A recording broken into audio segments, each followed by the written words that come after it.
Welcome to Straight Up Dog Talk. I'm Em, and we are back again this week with another amazing guest. This week we have Sarah, who is the mom of the Super Collies. How are you doing today, Sarah? I'm doing good. Thanks for having me on. Thank you so much for being here. It was so cool to get to meet you at Expo and watch you and Joker perform for everybody. He is such a fun guy and such a bouncy guy. I was very impressed by his jump rope skills as well as his ability to jump very high over that pole that you had set up for him. I always tell people to be careful what they name their dogs because he truly is a joker. I think everybody that had the chance to meet him at Global also would agree with that. He definitely has a lot of spunk, but I like a dog with a lot of character, and I love a dog that presents a little bit of a challenge because that gives us room for learning. You told a story at Expo about your dog prior to Joker and him being your heart dog and how you were unable to attend Expo the previous year because of that. Would you mind sharing that with the listeners? Of course, yeah. So I placed fifth on America's Got Talent with a dog named Hero. He got diagnosed with a disease called valley fever when he was about 7 years old. And so it didn't come to a surprise, but it definitely happened kind of unexpectedly, where he just stopped eating and he went incredibly downhill at around 14. And it just so happened to be literally 4 days before I was supposed to leave for Global. So I obviously made the very easy decision to not attend Global because I know that every single person that would have seen me there would have started talking to me or asking me like, oh my gosh, how are you doing? And I couldn't handle that at that time. I wasn't able to attend then, but this year was my very first Global, and I've already purchased my condo for next year. So I'm very excited to go back. Yes, I am also already trying to make plans for next year. It was such a fun event. It was my first year as well. Just getting to meet everybody in person, first of all, but all the new people too, and learning about all the brands and everything that are out there. It was just a really neat experience. And as somebody who is right now a much smaller account, it was really cool to feel like I was on the same playing ground as some of you bigger Instagram accounts because you're people and I get to talk to you in person and talk to you about your hobbies and learn a little bit about you. And that was just really, really cool because it makes the social media world theme that is so present feel a little more like we're human. Yeah, 100%. There was so many brands that I got to meet in person there for the first time in years. It was definitely a really nice experience. I enjoyed it. What was your favorite part about Expo? Oh my gosh, honestly, it was just connecting with other people and other accounts that I followed for years and years and years. People were traveling and flying in from every part of the United States and Canada. So I would say that was definitely my favorite part. Yes, the networking and all of that with brands is great, but being able to actually connect with people in person, as you said, it's a totally different thing knowing people online and seeing them in person. It really is. Well, why don't you tell everybody a little bit about yourself, how you got started in what you're doing, and a little bit more about your dogs? Yeah, I started training dogs when I was about 11 years old. I opened my own dog training facility at about 15, and I ran that for 5 years, teaching everything from puppy classes, agility, tricks. We even did some fly ball and disc eventually. I got a lot of hands-on experience really, really early on. It's been 15 years since I've started doing that, and I've basically grown from doing all of the dog sports to teaching all of the pet parents around the world how to do this kind of stuff. So if you asked me even 10 years ago, I would have told you that this was just a wild dream and being able to reach so many people was not an accessible thing that would happen. But social media truly has just made it so much easier for people to connect and grow and share their knowledge and share their experiences with people. That couldn't have happened before. I started watching videos on YouTube. And that's how I basically became the trainer that I am today. I do tell everybody hands-on experience is the way to go. So if you ever want to become a dog trainer or just sharpen your skills in general, just talk to your neighbor, talk to your friend, work with their dog. Different dogs are different. Everybody is different. I initially got into dog training because I fell in love with agility, oddly enough. I thought it was just so much fun and so cool. I wasn't really into human sports, not my thing. So I took my family dog and started to do that, which grew into the canine freestyle. That's what I would say I'm most known for. I was on America's Got Talent in 2017 with Hero, Loki, and Marvel. That kind of blew up doggy dancing in the United States before it really wasn't a big thing. It's really, really big in Europe. There's Ruff's, which is the largest dog show in the world. I liked it. I thought it was fun. And I liked putting tricks to music and creating stories and being able to connect with people through those stories. So that's kind of a gist of like how I got started and kind of where my path led me today. I have 3 border collies and a golden retriever that has an identity crisis, but I have 4 dogs. I love border collies, so I've had several over the years, and I'm really big about every single dog is different. They have their own quirks, their own personalities, all that stuff. So I've been able to take puppies, train them a year or two, and realize that they really don't like this. They don't like the lifestyle of traveling. They don't like performing in front of crowds and thousands of people. It's a scary experience for some dogs. I've owned several border collies in my 15 years of doing this. The ones I have now are Hawkeye, who is my oldest. He's 6. And then I have Joker, who many of you met at Global. He's going to be 3. I have Comic, who is a co-owned dog. So he actually leaves at the end of this year, and he's 2, who will also be 3 this year.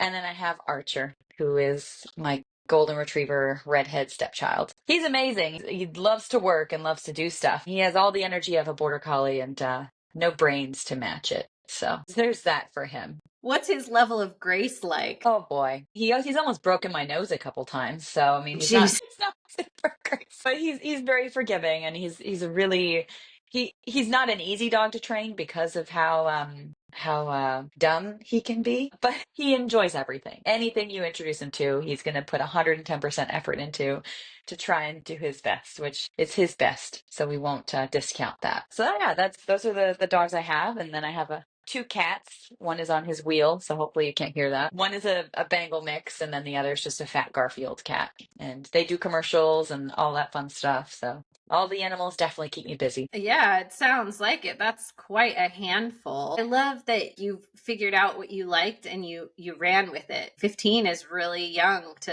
say, I'm gonna make a career out of this and then just stick with it. So that's awesome. Yeah, it definitely wasn't easy. And my dad said that if I wanted to be a dog trainer, that I had to go to college. So I did get a degree in graphic design, which I almost dropped out so many times.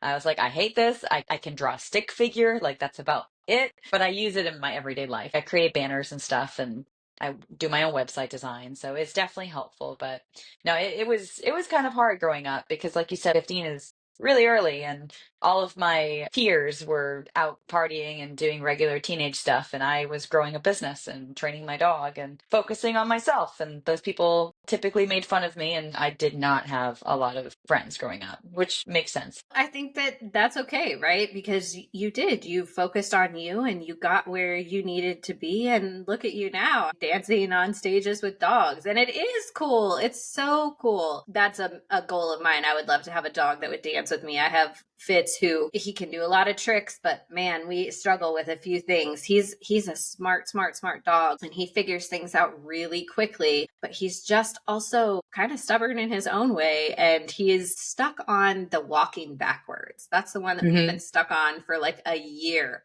I have tried literally everything to do the he walks backwards while I walk forwards thing. And it's like he has no rear end awareness. And we have worked on it so much. I'm just like, dude, okay. All right. So I'm the same way. Every dog is different. They have their own unique personality and quirks. And if he can't figure it out, we might just have to let it go because that might just be the thing that he doesn't get. Another really cool thing that you did in your dancing, which is one of my favorite tricks, is when you hold your arms out and let him jump through hoops and you rotate from side to side, and then the weaves in and out of the legs, his paws on your feet while you're moving. It was just really cool. How long does it take you to choreograph and coordinate that? It really depends on the dog and the skills that they have. When I was on America's Got Talent in the finals, we only had 4 days to make a new routine. I'm very thankful because one of the judges brought that up during the deliberation. It's like, she had 4 days to do this. But the dogs were trained. The dogs knew all of the behaviors for the most part. I think I taught a couple new ones, but it really is just about finding a song that really inspires it, because once you get your song, you can get a piece of paper and just write out the whole thing. I think the biggest thing that people don't understand is that the dog doesn't have this memorized. The only person that has this in their head is the person. And that's the whole like difficulty of the dance. Is a lot of people think, "Oh my gosh, the dog is so smart." No, the dog's just following each task when it's being asked to do. And honestly, the skill is in the person, because it is very difficult to put that together and memorize it and then actually perform it with an animal. The amount of coordination too, right? Because you have to not trip over the dog while the dog is doing whatever it is they're doing and not end up on your face in front of everybody. So it really is quite a lot of skills all combined in one. It just is really, really, really admirable. So you train dogs in agility, other sports, tricks. Tell everybody all you train. Yeah, I mean, I literally do it all. Fly ball, disc, agility, dock diving. We've done nose work. We've done bite work. We've really, truly done it all. And that's mostly because I try and find the thing that each dog really likes. Because as I've mentioned, I've had dogs in the past. I need this dog to do this specific skill and it doesn't want to. I'm not going to force it to do that. I'm going to find it a home where it can thrive and do what it desires, and then I can find another dog that actually wants to do that thing. And that's so kind and so considerate, because I think that that's the biggest problem with social media and people using their dogs as their social media platform is a lot of times dogs get put into these situations where we can clearly see that they're uncomfortable or they're not enjoying what is happening, and the body language is there, it's very visible, and everyone on the internet is going, oh my gosh, that's so cute, and all of us trainers are going, oh my gosh, it is not, it is Yeah, and not. it happens more often than not. I do train service dogs as well, and that's one of the highest flush rate in a dog job. Not every dog should be a service dog. And honestly, they probably can't be. I really try and push for all of that as well and just advocate that every single dog is different. Every single dog has a different skill that they're good at or things that they don't like. And that doesn't mean if your dog is reactive to cats or something, it can't be a service dog. We're talking really comfortability in different environments and sounds and working nonstop and being able to put your needs before theirs. So it's tough, but I think that with the amount of education that's coming out recently, I think that it truly is, it's getting better. Slowly. I really hope so. I have mentored under Jamie Simpson for a little while, learning how to train service dogs as well. My dog Fitz was supposed to be a service dog. He very clearly washed because he is people selective. He's dog selective. He was great at doing the tasks at home, great at doing exactly everything he needed to do. But the second we got out in public and there was a potential trigger or something he thought was a threat approaching, he's a border collie. He's going to alert me. He's going to start nudging me. He's going to start saying, this is what we need to do when I'm saying, no, we need to do this. Mhm. And it was not a good mix. But I fell in love with him and I fell in love with his complexities. And so, of course, he just stayed with me. And he's such a crazy dog. But that personality and that spunk is, I think that's kind of, what we should love about our dogs. We should love how unique they are Mhm. and how individual they are, because we are too, right? As people, we're unique individuals and we have likes and dislikes. And it just baffles me sometimes that people don't apply that to their dogs as well. No, they expect them to be robots and to behave at all times and never make a mistake. And it's tough. It's tough being in our position and seeing that. It is really tough. What do you think that your favorite thing about performing is? It's funny because I think it's different than what most would say. My favorite thing is the reaction they get from the audience. I want to make sure that I'm connecting with people and that people see my dogs perform and it brings just a little bit of joy to their day. And I said this the other day, actually. I get very nervous before a show. Doesn't matter if it's 10 people or 10,000 people, but my dog could go out and just sit there and people would love it. And I really have to remind myself that these people that are watching the show, their dogs probably can't do half the stuff that my dogs can do. So it's going to be a good experience either way. But yeah, my favorite part is truly just the audience and how it makes them feel. I love that. What do you think is the hardest trick to teach? A walking handstand. By far. I say that from experience. My very, very first dog took 3.5 years to learn it. The dog after that took 6 months. The dog after that took 1 month. And the dog after that took 3 days. So Wow. as a trainer, I feel like it is one of those behaviors that is incredibly difficult. And I've been able to get it down to almost a science. So I'm pretty proud of that. But it's still by far one of the most difficult tricks. I downloaded your app. When we chatted at Expo, you were like, "Oh, here's my card," and I checked out your app and everything. And you offer all kinds of trick training and just information, cute little videos and stuff that you have available for everybody, and they can sign up for different programs, different levels of membership. Is that a skill that you teach on there? Yep. So on Pupper, there's several behaviors that I've made easier for people to teach. But Pupper really it focuses on as soon as you bring a puppy home, we have everything you need on there for that. Crate training, leash walking, We're about to add some behavior modification, which is going to be really beneficial to the average pet owner. Just simple stuff like reactivity. You can do every single dog sport on there. We have master classes, as you mentioned, a lot of trick stuff. And then I do have to mention it because I'm a cat person now. We did a April Fool's joke a few years ago on the app. And so for the April Fool's lesson pack, it's cat tricks. And so it's all real, but it's still April Fool's because it's a dog training app. That's cute. Oh my gosh. Well, you mentioned you had a Bengal, and Bengals are very smart cats and they are trainable and they like to do things and participate in stuff. So, does your cat do tricks and stuff too? Yes, he's very much a little dog. And honestly, both of them are very dog-like, but Maverick can walk into any building and just own the room. So it's pretty fun for me. That's really cool. So, what inspired you to start Pupper? Pupper was actually not my idea. The developers reached out to me. They had the entire app built and they just needed a dog trainer. It just so happens that I was in the area at the time. And so we met up for dinner and the rest is kind of history.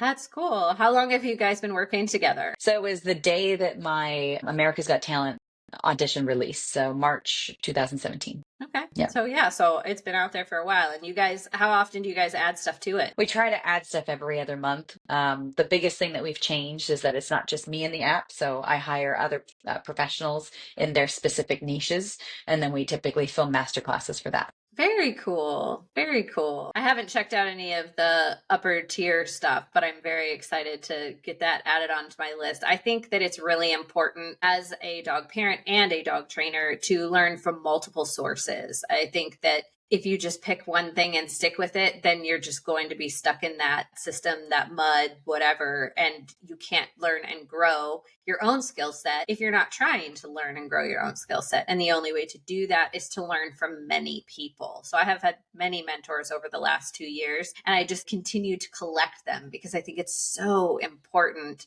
because everybody sees something through a different lens and through a different angle. And clearly you've mastered the walking handstand. So you would be the person that I would be like, hey, Sarah, I think we need to talk because I'd love to figure out how to teach this to somebody. Whereas somebody else might know how to teach their dog how to jump through the arm hoops better than you. It's just finding the right balance. And I think that knowing that there are so many resources out there is super important, because one of the things that I try to do on this podcast is empower pet parents, because I think a lot of parents are afraid to ask, right?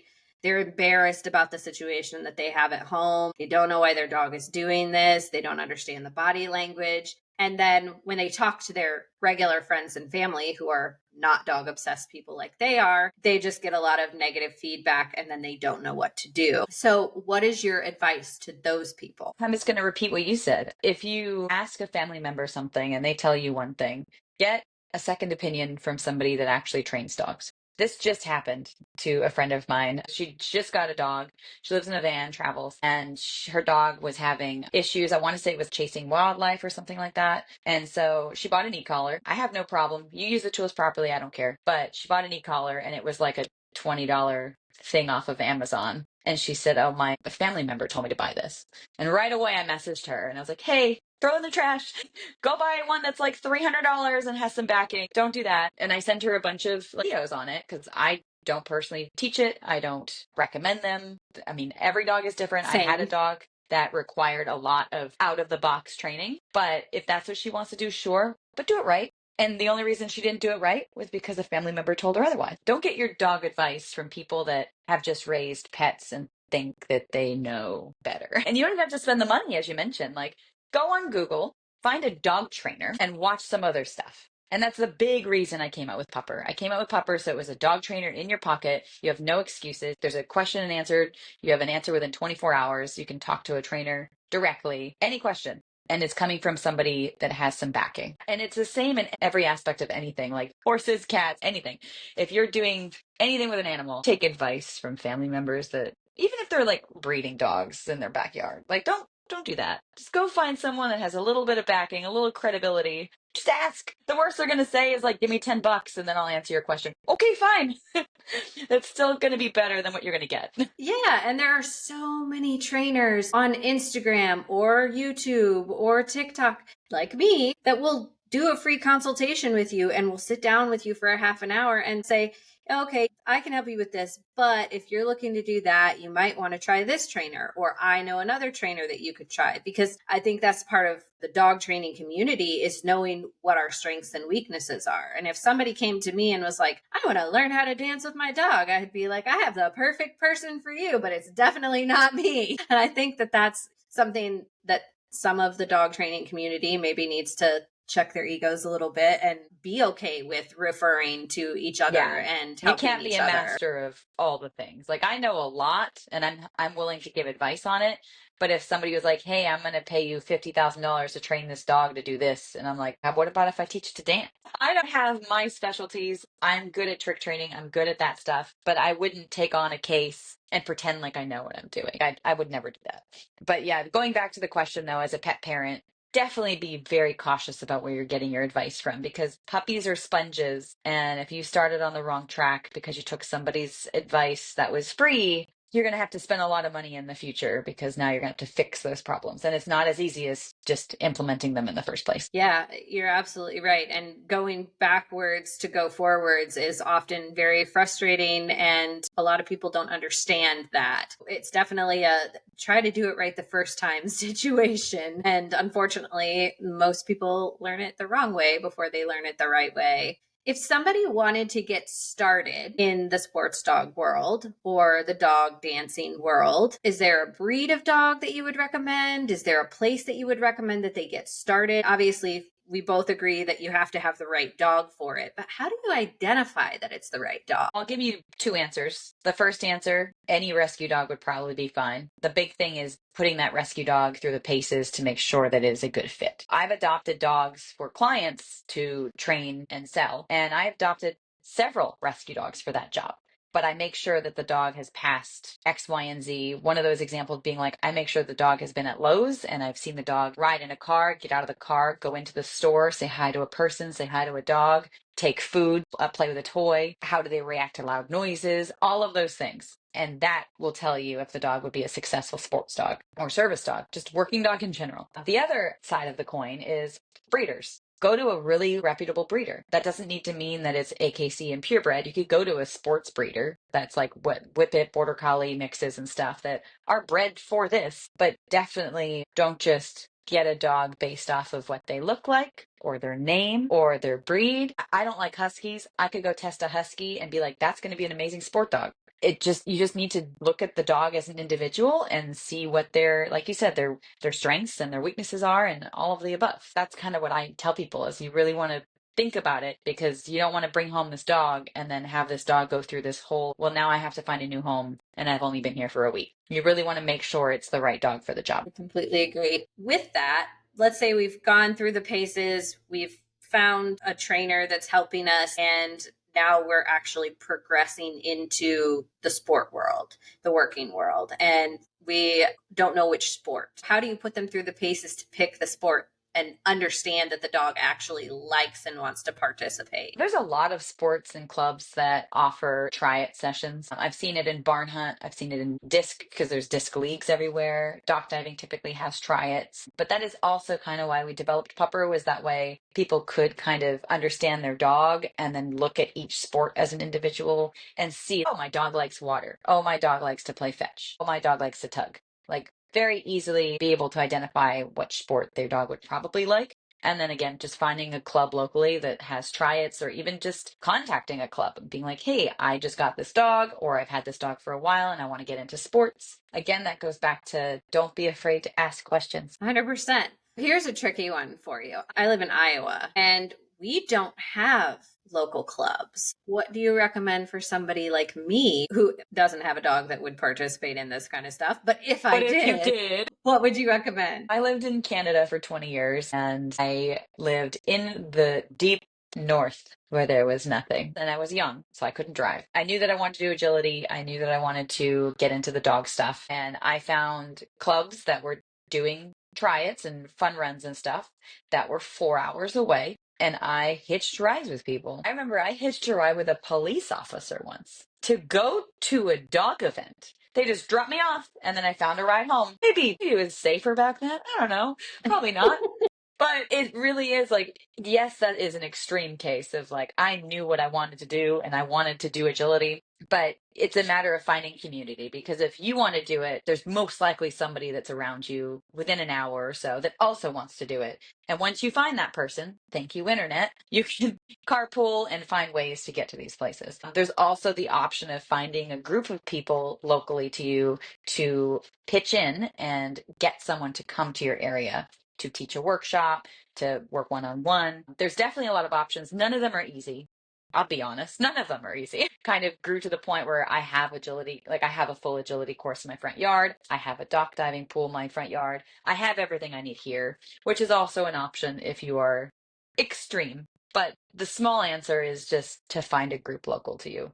Find a person local to you and just kind of piggyback off of each other. I think that's an excellent answer. I'm guessing Facebook or Instagram, just posting things like that to your stories or your feed and asking questions and seeing where you can find people who have something in common with you. Because I'm sure that there are groups that are all over the place that would say, oh, yeah, no, I follow this group, but I actually live here and I'm only an hour away from you. We should Yeah. meet up and drive together. I would say that it's really, really common though to be in that space of there's nothing around me. You have to drive. It's a long going joke for dog people, I think. It's like got to get up at the crack of dawn to drive 7 hours so my dog can find a rat for 2 minutes and then I drive home. Dog sports are not for the faint of heart, but it makes you not a morning person, but it makes you like be able to do that stuff and get out of like your comfort zone. Yeah, and I definitely think the getting out of the comfort zone thing is important. And I think it also makes you like a master packer, right? Because you have to take the kennels and all of your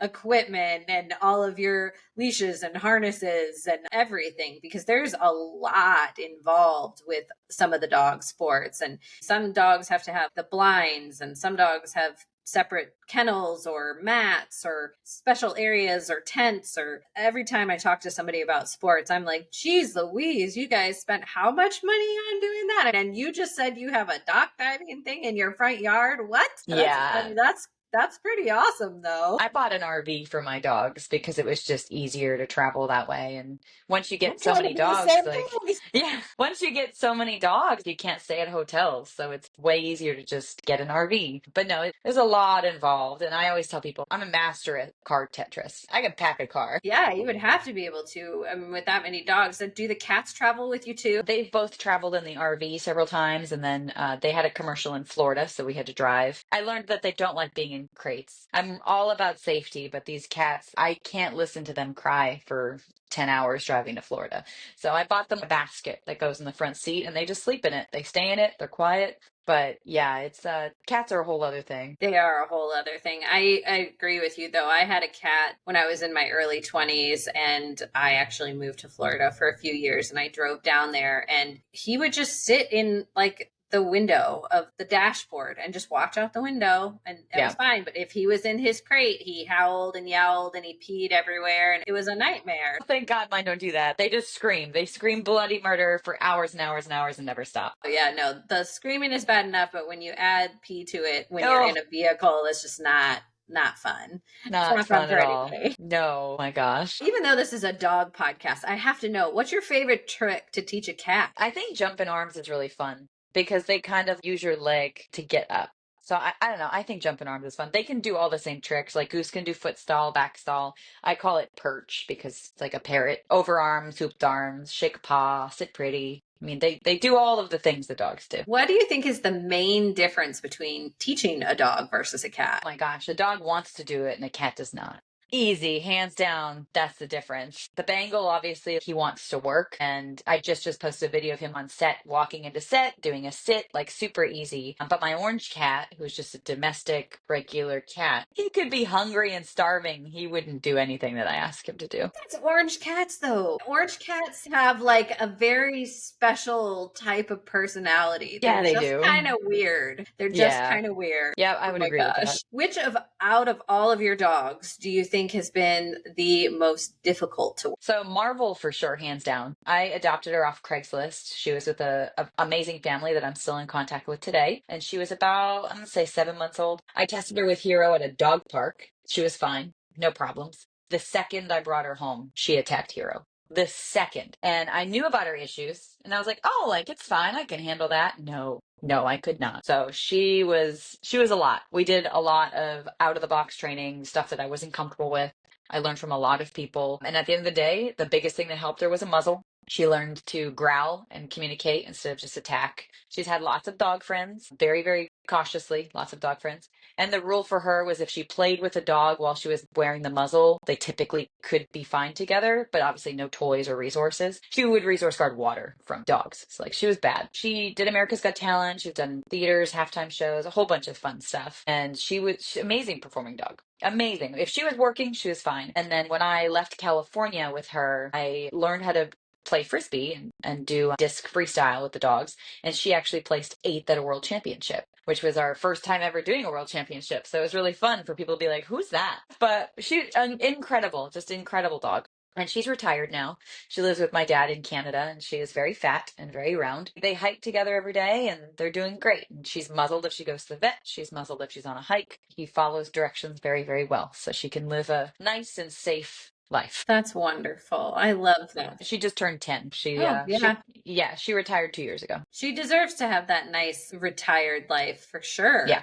For sure. Yeah. And I love that your dad can provide that for her. What a wonderful way to be able to not only still visit her, but check in daily because it's family, right? Yeah, he was just here with her. So I was able to see her and she was very excited and very round. But no, he follows, I'm just happy that he follows the directions because she's a very special dog. If he didn't take her, she probably would have been behaviorally euthanized because there was no other place for her. I have a kennel full of dogs here and cats that she wanted to murder. We really think that it was something genetically incorrect. I'm going to say I know that it is because she was purchased off Craigslist and they said she was a border collie. And I was like, she's missing a tail. And we did a DNA test and she's 50-50 Aussie border collie. And they never met the parents. And it was like one of those situations. And this is going back to what we just talked about 20 minutes ago. Be careful when you get your dog. Do a little research, do a little testing, figure out and make sure it's a good fit because she was like that since day one, where she just did not like other animals. Yeah. And it's hard because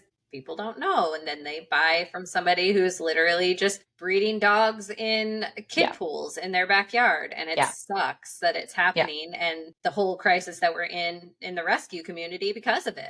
Yeah. It's just really sad. And she wouldn't have been able to live anywhere else. Because even when she was here, like it was very, very, very carefully managed.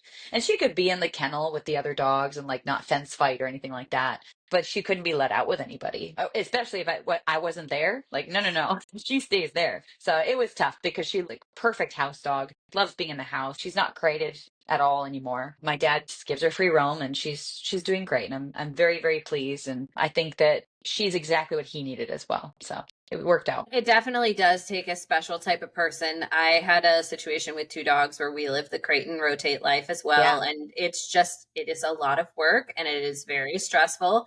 And you do have to be very careful. And unfortunately, my situation did not end as nicely as yours did. But it's just one of those things that happen sometimes. And it's hard to talk about it. I was prepared to make the decision if I had to. But at the end of the day, like it worked out, thankfully. Yeah, which is wonderful because it's so good to hear a story that works out because we hear so many that don't. Traveling with animals. What's the hardest part? The hardest part about traveling with animals is traveling with animals. Seriously, especially if it's more than two. Good luck finding any place to sleep and take a shower because none of them are going to welcome you in with open arms. I've had good luck with some places where I say, hey, this is who I am. These are my dogs. They'll sleep in crates. Don't charge me an astronomical pet fee, please. But that doesn't happen anymore. So the hardest part is probably finding a place to stay. Airbnb, lifesaver. That is, you're dealing with a specific person that you can talk to and you can communicate like, hey, these are my dogs. They do all of this. They're very trained. They'll be in kennels. Having to stop frequently. So my dogs my dogs are pretty good now, but getting a dog used to the traveling life and like, hey, like we typically stop every 4 hours to get gas and like, I don't want to potty you every time, so it might be the second gas time. So it's really about creating that structure and creating that schedule for each dog. Car accidents, they happen. Deer, they happen. So I always recommend getting some really good crates. A lot of people kind of want to cheap out on that. I say absolutely not. I have a friend recently, she was traveling with two dogs and she got messed up. She was in a huge car pileup. Car was totaled. Dogs were fine, thankfully, because they were in crash tested crates. It really can just happen in the blink of an eye. So I always tell everybody to spend the money, especially if you only have one or two dogs. Get the nice crash tested crates. I don't care if you rep a brand or not, but I think that this is super important because I agree with you. The crash tested is super important. I know one brand that I've heard that is really good, but what is your recommendation on that? So if you don't mind having a crate that's really heavy, Gunner Kennels is probably the number one. I don't like them because they're so heavy and I have so many dogs. So that is a crate that I've used in the past that stays in the car. I like to have crates that I can take out of the car and bring into a hotel or do that kind of stuff. So I use the Ruffland crates. That's what was my friend had in her car during her car accident. The doors shattered, but the crate itself was fine. The dogs are fine. They actually were really nice. And I believe they donated her new crates as well, which was very, very nice of them. Yeah. And then I use TNC kennels in my RVs because they're custom sized for the vehicle. So I've used those in the converted van and both of my RVs. Very cool. Gunner and Ruffland are the two brands that I have heard wonderful things about, and they are both on the list to hopefully get somebody to come on the podcast and talk about why it's so important and why they crash test and all that kind of stuff. Because I think that, of course, car safety, occasionally do I put my dog in the back seat with a harness and a seatbelt thing? Yes, I absolutely do. If we're just going to the vet or whatever, that's fine. But if you are traveling for several hours, there is definitely a benefit to keeping your dog safe. Do you have fans and all that kind of stuff that you attach to everything? I used to, but the new van that I have actually was a passenger model. So it has the air vents right in the back, so I don't have to. Great. In the past, I have had to do that, and Gunner sells attachments for fans. So it's really easy to do that. I want to say Rufflin does, or they just make a crate that has the indentation for a fan. But either way, it is smart to have some sort of way for the air to move. So I opted for the passenger one because it was just easier. But I do want to go back a little, though. One of the things for traveling that most people don't know that I've lived by is if you're traveling to a different state, don't give your dog water from that state. So you want to bring a bunch of gallons of water. I just fill them with my home water. You can stop at a gas station and buy the gallons if you want. But my biggest thing is do not give water from that state. When we were in Florida, Joker didn't get Florida water until the last day. And that's because it's different stuff in the water. Most dogs would just get an upset stomach and have diarrhea. If you have a lot of dogs, that is not something you want to deal with. No. I have had to. It's not fun. So just spend the money, go to a gas station and get water. I think that's a really good piece of advice and something that I had not thought of. So thank you for that. That's an excellent tip. And you're right. Every state has different water quality. And we know from just the news that there are states where they have really, really poor water quality and people are sick. So if people are sick, we know dogs are definitely going to be sick. And I always do filtered water for my dogs anyway. I think that taking note of that and spending a little bit of extra money just to make sure they're safe is definitely worth it. Do you have any more tips and tricks that you'd like to lay out? Man, I think we covered quite a bit. You have some great questions, which is awesome. I try really hard to think about what other people would be asking if they were listening to us talking. Yeah. There's so many different things in the dog world that we can talk about. But like you said, each of us kind of specialize in our own thing. And you definitely have a special niche that you work in. Let's come up with one more question for dog dancing. You performed Footloose, which you said was the song that you did for the show with Hero. And then you did it again with Joker. Is there a new song that we should be watching for? That's a great question. I'm gonna say no because I just feel like everybody knows what the song is. And like I said, my biggest thing with performing is I really want people to connect. So if I do a show that isn't very big, then I might do just some random song that I think is fun. We were in New Orleans this past Christmas and we did a show there at a brewery and I used a whole Christmas playlist. So that one was a little unique, but I typically just like to stick to Footloose. It's just something here when I performed that for years and years and years all across North America. So I think it's just a song that people really relate to and they like it. And it's a fun song, and you guys do some fun stuff. It was just really incredible to meet you and watch you guys in person. And I hope that we can do it again. And hopefully I will be seeing you at Expo again next year. And maybe even before then, we'll have to keep in contact. But what would you like to leave the listeners with today? I just want them to do something with their dogs. Spend 5 minutes, use your dog's meal, Teach them to spin, teach them to shake a paw, do something fun that's different for your dog. As we've talked about in this podcast, I have Pupper. It's a free to download app, Puppr, iOS and Android. And then I do also have a book that I published a few years ago called Super Dog Tricks. So if you don't like apps, you can go anywhere books are sold and pick that up too. Sarah, thank you so much for being here with us today. I really appreciate you taking the time out of your busy schedule to visit with me. Of course, thank you so much. All right, guys, I hope you enjoyed this episode of Straight Up Dog Talk. You can reach out to Sarah on Instagram at the Super Collies Mom or the Super Collies. And if you are interested, like she said, check out Pupper and her book. And we will see you guys next week on Straight Up Dog Talk.